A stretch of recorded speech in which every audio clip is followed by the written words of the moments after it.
It was C.B. that brought me to my end. With half a pint of poison, he came to visit me.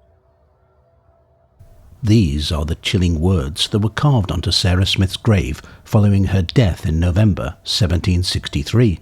And although the inscription hints at who the perpetrator of her murder might have been, since it does not name him outright, the chilling epitaph presents us with a mystery that is as baffling as it is intriguing. So let's pay a visit to the churchyard of St Margaret's in the Staffordshire village of Wolstanton in search of a possible solution to this 18th century true crime mystery. Sarah Smith's tombstone certainly shows its age. It is cracked and weathered and can be somewhat difficult to find amongst the plethora of graves found in this shaded little burial ground. But once you have located it, you find yourself drawn into a local conundrum that has been the source of much speculation for over 260 years, exposing as it does a seemingly unavenged homicide. The section of the epitaph that does this reads, "It was C.B. that brought me to my end. Dear parents, mourn not for me, for God will stand my friend. With half a pint of poison, he came to visit me. Write this on my grave, that all that read it may see." A cryptic epitaph indeed, and one that raises many questions, such as, who was C.B.? Did he really murder the woman whose mortal remains lie here? And if he was never arrested, tried and punished for the crime, as seems to have been the case, why was this serious allegation allowed to be carved onto her tombstone in order that Sarah might point an accusatory finger at him, quite literally, from the grave? Join me as we step into the shadows of St Margaret's to see if we can shed any light on this centuries-old mystery and uncover the truth behind the death of Sarah Smith. And to be honest, I am going to need your help in solving this one, as there are a few twists and turns along the way.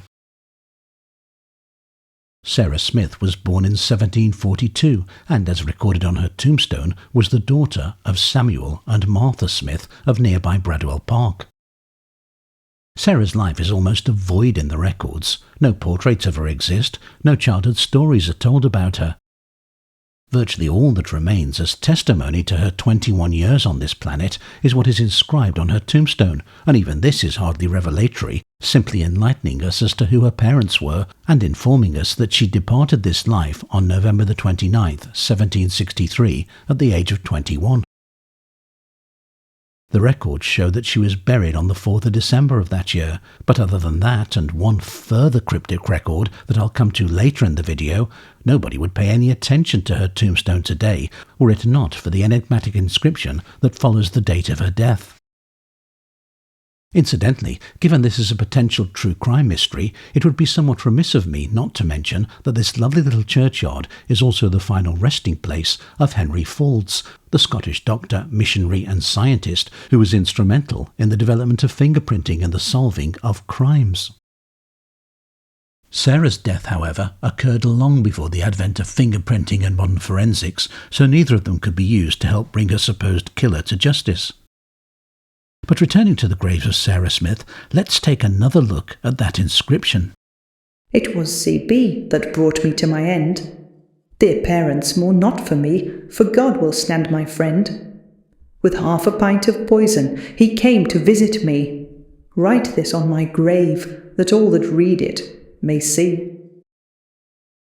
In fact, the only clues we have to go on as to what actually happened to Sarah Smith are to be found on her tombstone and in a tantalising entry in the church register, the latter of which furnishes us with a possible motive for murder.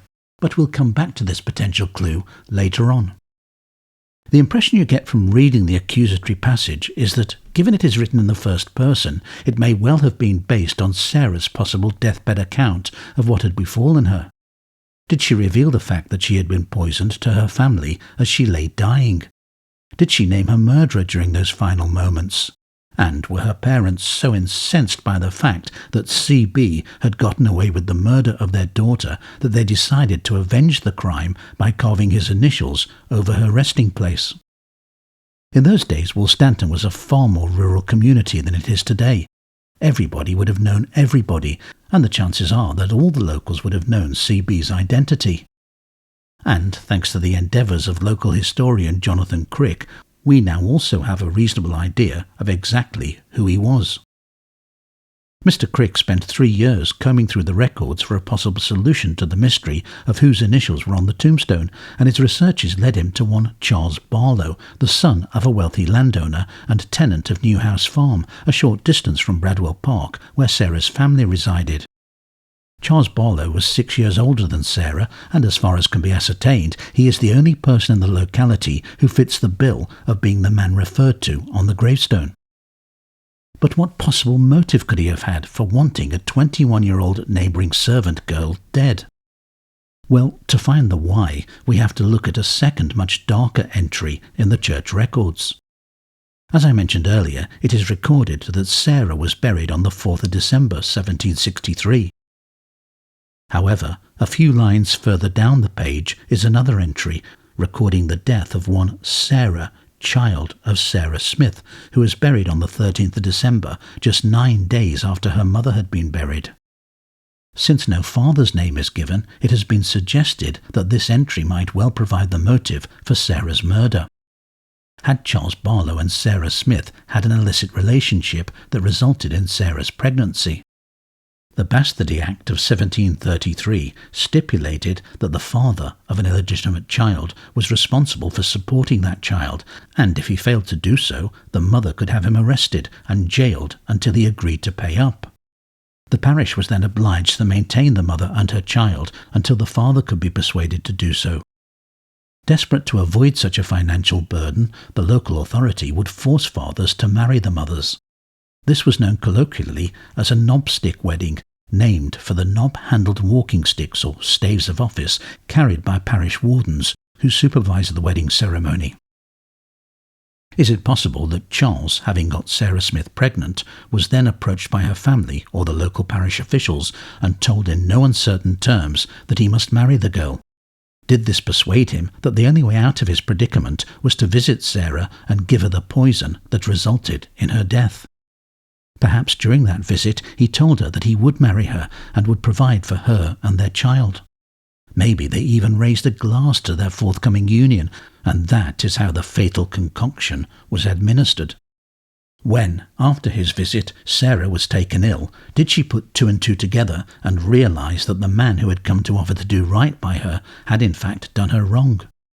Was it then that Sarah told her parents of her suspicions, and did they, once she was dead, decide to mete out vengeance by inscribing Charles Barlow's initials onto her tombstone?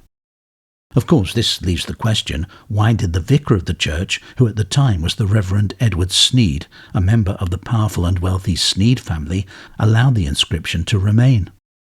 Is it possible that since Barlow had shown an unwillingness to marry Sarah and support their child, the parish had intervened and, in order to avoid the mother and baby becoming a burden, had informed Barlow that he must undergo a knobstick wedding? When Sarah died, was Sneed suspicious that murder had taken place, but in an age when poisoning was almost impossible to detect, making this silent killer a popular murder method? Was he, along with Sarah's parents and the parish authorities, unable to prove it, and thus the tombstone inscription was allowed to offer a semblance of justice for the poor girl buried beneath it? Of course, this is nothing more than speculation, and Charles Barlow may well have been innocent of the murder of Sarah Smith. The truth is, we'll never know whether Sarah was poisoned, and if so, by who. The only thing we can say with any degree of certainty is that Sarah and her parents believed that someone with the initials C.B. had during a visit administered a lethal dose of poison to her, and the only retribution that the mystery perpetrator appears to have suffered was this mysterious and intriguing inscription carved onto his victim's tombstone. And so Sarah Smith's tombstone isn't just a marker, it's an almost 300-year-old crime report. But I want to hear from you. I have laid out the known facts before you and have added a little speculation as to a possible motive for the murder. I've identified Charles Barlow as the most likely man behind the initials, but as with many cases I cover, the official records are frustratingly silent. Based on the evidence we've uncovered today, do you think Barlow was a man who truly escaped justice, or are we looking at a centuries-old case of character assassination? I'm counting on your investigative skills for this one, so please post your verdict and comments in the section below. I hope you've enjoyed the video. If you have, please be sure to give it a like and subscribe to the channel. It really does help. And until we meet again in the sordid underworld of Britain's true crime past, stay safe. It was CB that brought me to my end. Dear parents, more not for me, for God will stand my friend.